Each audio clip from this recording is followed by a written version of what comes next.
Class 11 এর first সেমিস্টারের ইতিহাস সিলেবাসের প্রথম ইউনিট 1 লার্নিং স্টোরি। এই লার্নিং স্টোরির ফার্স্ট যে আমাদের চ্যাপ্টার রয়েছে সেটি হচ্ছে আন্ডারস্ট্যান্ডিং স্টোরি, অর্থাৎ ইতিহাস চেতনা।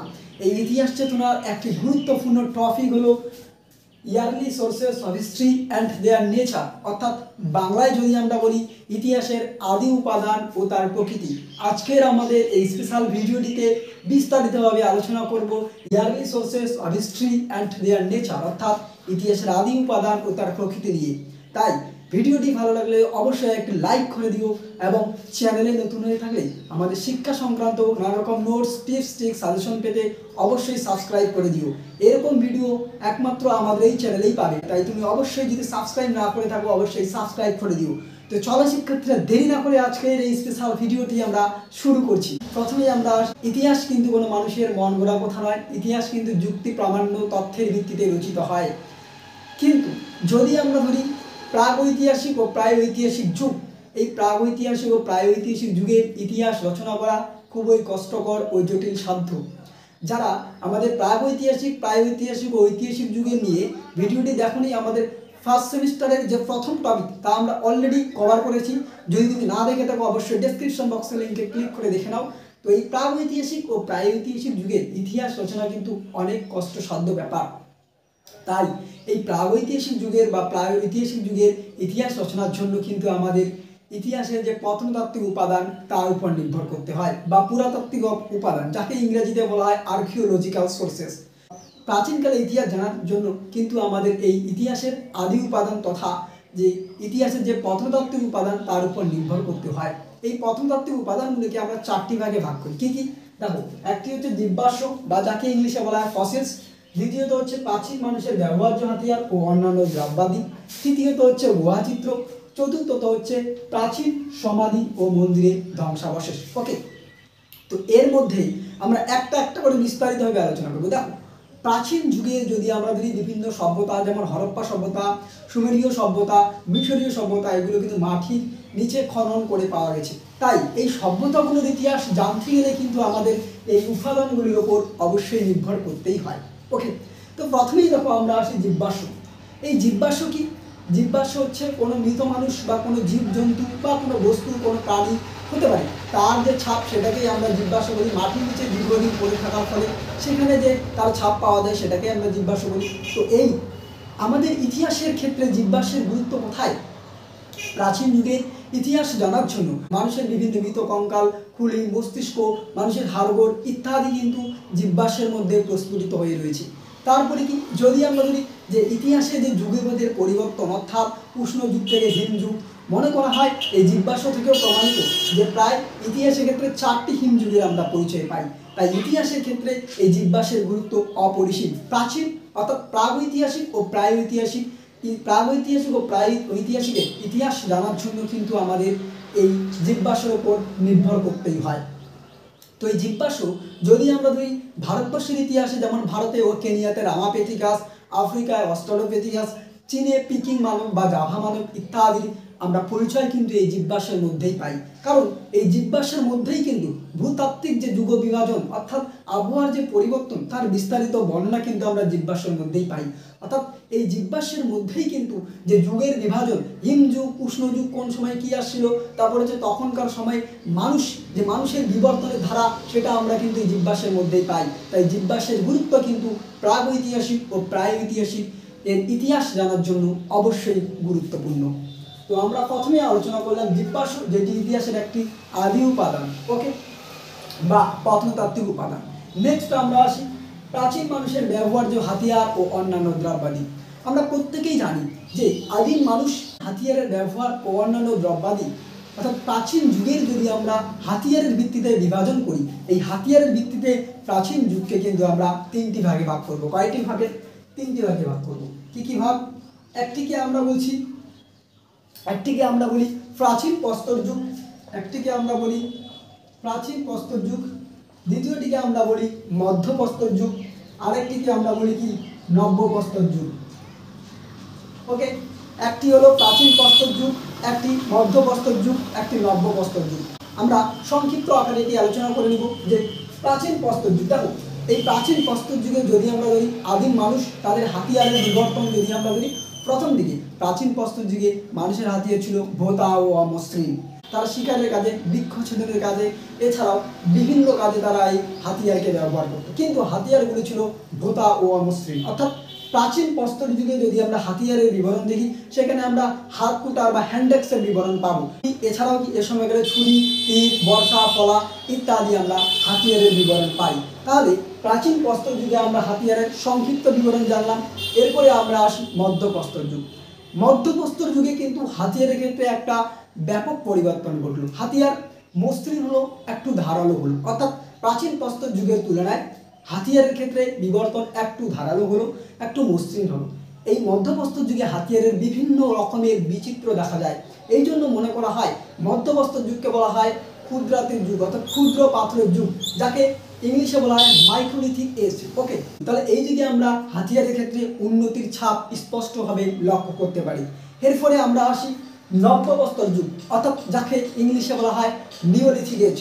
এই নব্যপ্রস্তর যুগে কি, নব্যপ্রস্তর যুগে হাতিয়ারের সর্বোচ্চ বা সর্বশ্রেষ্ঠ হাতিয়ারের নিদর্শনে আমরা উল্লেখ পাই। এই যুগে হাতিয়ারগুলো অত্যন্ত সূচলো, ধারালো, তীক্ষ্ণ এবং অত্যন্ত উন্নতির ছাপ আমরা এই নব্যপ্রস্তর যুগে দেখতে পাই। এই যুগে যদি আমরা হাতিয়ার ধরি, হামানদিস্তা, জাতা, শিলনাড়ু ইত্যাদি, অর্থাৎ ফসল কাটার জন্য কিন্তু তখনকার সময় কাস্তে ব্যবহার করা হতো। আর নব্যপ্রস্তর যুগে কিন্তু মানুষ স্থায়ী বসতির দিকে ধাবিত হলো, তারা কৃষিকাজ শুরু করলো, তারা পশুপালন শুরু করলো। অর্থাৎ নব্যপ্রস্তর যুগে মানুষের জীবনযাত্রার এক ব্যাপক বৈপ্লবিক পরিবর্তন ঘটেছিল। এই জন্য প্রখ্যাত ঐতিহাসিক গর্ডন চাইল্ড এই নব্যপ্রস্তর যুগকে একটি আখ্যা দিয়েছিলেন, যেটাকে বলা হয় নিওলিথিক রিভলিউশন, অর্থাৎ নব্যপ্রস্তর যুগের বিপ্লব। তাই এই নব্যপ্রস্তর যুগে এক বৈপ্লবিক পরিবর্তন ঘটেছিল। ওকে, তাহলে আমরা এই যে হাতিয়ারের ব্যবহার, এই হাতিয়ারের ভিত্তিতে আমরা তিনটি যুগে ভাগ করলাম। তিনটি যুগের আমরা সংক্ষিপ্ত বিবরণ দিলাম। নবপ্রস্তর যুগের পরে আরও একটি উল্লেখযোগ্য যুগের আমরা নিদর্শন পাই, যেটাকে বলা হয় তাম্রপ্রস্তর যুগ। কি যুগ?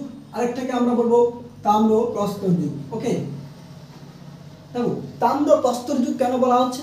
মনে করা হয় যে নবপ্রস্তর যুগের পরে মানুষ তামার দিকে ধাবিত হয়, অর্থাৎ তামার ব্যবহার তারা শুরু করে। কিন্তু তামার ব্যবহারের সাথে সাথে তারা কিন্তু পাথরের ব্যবহার শুরু করে। এই জন্য এই সময়টাকে বলা হচ্ছে তাম্রপ্রস্তর যুগ। কিছু কিছু ঐতিহাসিক বা কোনো জায়গায় আমরা উল্লেখযোগ্য প্রমাণ হিসেবে পাই যে তামার সঙ্গে মানুষ টিন মিশিয়ে আরেকটি নতুন সংকর ধাতুর আবিষ্কার করে, যেটাকে বলা হয় ব্রোঞ্জ। তাহলে কি এই ব্রোঞ্জ ধাতুরও কিন্তু আমরা উল্লেখযোগ্য প্রমাণ বা নিদর্শন পাই।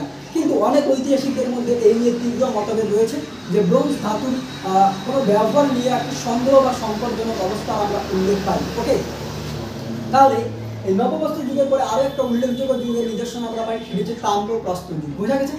এরপরে আমরা আসি তাম্রপ্রস্তর যুগের পরে লৌহ যুগ। কোন যুগ? লৌহ যুগ। দেখো, তামা বা ব্রোঞ্জ বা পাথর এর ব্যবহারের শেষের দিকে মানুষ একেবারে ধাবিত হয় লোহার দিকে, অর্থাৎ মানুষ লোহার ব্যবহার শুরু করে, লোহার ব্যবহারের সূত্রপাত হয়। এই যুগকে বলা হচ্ছে লৌহ যুগ, অর্থাৎ লোহার ব্যবহার শুরু করে। তাহলে এই হাতিয়ারের ভিত্তিতে এগুলো হচ্ছে যুগ বিভাজন। ওকে, এই হাতিয়ারের ভিত্তিতে যুগ বিভাজনের পরে মানুষের দ্রব্যাদির ভিত্তিতে কি যুগ বিভাজন বললো? এই দ্রব্যাদির ভিত্তিতে দেখো, দ্রব্যাদির ভিত্তিতে যদি যুগ বিভাজন আমরা করি, দ্রব্যাদির ক্ষেত্রে মৃৎশিল্প। কি শিল্প? মৃৎশিল্প।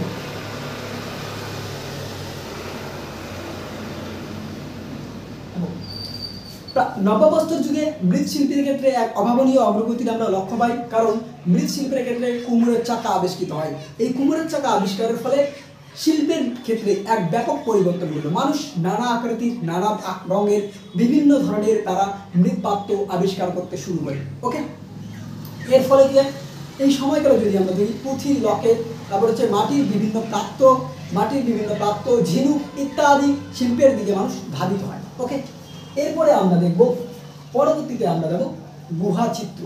এরপরে আমরা আসি গুহাচিত্র। দেখো, গুহাচিত্র কি? আমরা জানি যে প্রাচীনকালে মানুষ তারা গুহায় বসবাস করত। এই গুহায় বসবাসের সময় তারা গুহার মধ্যে যে সুন্দর চিত্রগুলি তুলে ধরতো, সেগুলোকেই বলা হচ্ছে গুহাচিত্র। এই গুহাচিত্রে মূলত তাদের যে ধর্মবিশ্বাস বা জাতি বিশ্বাস এরই উল্লেখ আমরা পাই।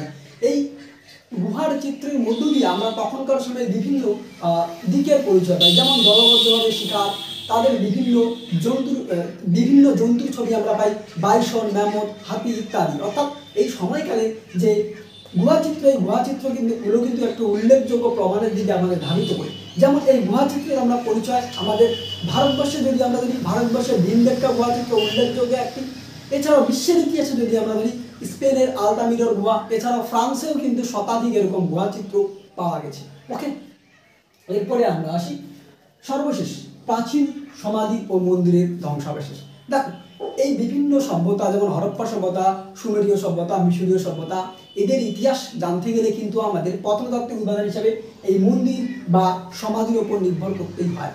আমরা এই সমাধির পরিচয় বিভিন্ন ক্ষেত্রে পাই। যেমন যদি আমরা ধরি যে মিশরীয় সভ্যতা, সেখানে আমরা পিরামিডের উল্লেখ পাই। অর্থাৎ যদি আমরা ধরি প্রাচীনকালে মানুষ মনে করত যে মৃত্যুর পরেও আরও একটি জীবন রয়েছে, অর্থাৎ এখানে পরিষ্কারভাবে উল্লেখযোগ্য যে মৃত্যুর পরে যে আরও একটি জন্ম রয়েছে, তার মানে এরা কি সম্পূর্ণ রকমভাবে ধর্ম বিশ্বাসের উপর নির্ভরশীল। বিভিন্ন সমাধি পাওয়া গেছে, যেমন কী কী সমাধি? অনেক ক্ষেত্রে আমরা দেখি যে নারী ও পুরুষ একত্রে যে সমাধি সেটা পাওয়া গেছে, অর্থাৎ মৃত মানুষ মারা যাওয়ার পরে নারী পুরুষকে একত্রে সমাধি দেওয়া হতো, এরকমই নিদর্শন আমরা পাই। তার পাশাপাশি কি যে যেহেতু মানুষ মনে করতো মৃত্যুর পরে আরও জীবন রয়েছে, তাই মৃতদেহের পাশে তার প্রিয় খাদ্য, প্রিয় বস্তু, তারপর হচ্ছে বিভিন্ন দ্রব্যাদি তার সাথে দেওয়া হতো। ওকে, আর সব থেকে উল্লেখযোগ্য আমরা এই সমাধি নিদর্শন পাই পিরামিড, অর্থাৎ মিশরের যে পিরামিড, সেখানে কি মানুষকে মমি করিয়ে তাকে পিরামিডের মধ্যে রাখা হতো। তাই এই পিরামিডেরও কিন্তু আমরা একটা উল্লেখযোগ্য নিদর্শন পাই মিশরের রাজধানী কায়রো। সেই কায়রোর যে নীলনদ, সেই নীলনদ থেকে কিছুটা দূরে আমরা সেখানে প্রায় 40টা নিদর্শন আমরা পাই। এরপরে আমরা দেখব এই সমাধির পাশাপাশি আরও একটি উল্লেখযোগ্য দিক মন্দির। এই মন্দিরের মূলত যে বিশেষ বৈশিষ্ট্য সেটা সুমেরীয় সভ্যতা লক্ষ্য করা যায়। অর্থাৎ সুমেরে মনে করা হতো যে সুমেরে প্রত্যেকটি নগরে একজন করে নগর দেবতা থাকতেন। তার পাশাপাশি কি সেখানে একটি বিশাল আকারের মন্দির থাকতো। ওকে, এই যে বিশাল আকারের মন্দির, এটাকে বলা হতো জিগুরাট। তাই এখান থেকে আমরা পরিষ্কার বুঝতে পারছি যে সুমেরীয় সভ্যতায় কিন্তু মন্দিরের বিভিন্ন ধ্বংসাবশেষ থেকে তখনকার সময় সমাজ সংস্কৃতির বিভিন্ন উল্লেখযোগ্য পরিচয়গুলো আমরা পাই। তাই মনে রাখবে এখানে জিগুরাট কি একটা গুরুত্বপূর্ণ প্রশ্ন। ওকে, তাহলে এই প্রাচীন সমাধি ও মন্দিরের ধ্বংসাবশেষ থেকেও কিন্তু আমরা প্রাগৈতিহাসিক ও প্রাগৈতিহাসিক যুগের ইতিহাসের বিভিন্ন নিদর্শন আমরা পাই, বা ইতিহাস রচনায় অনেকটা সহজবোধ্য হয় এই উপাদানগুলোর উপর নির্ভর করলে।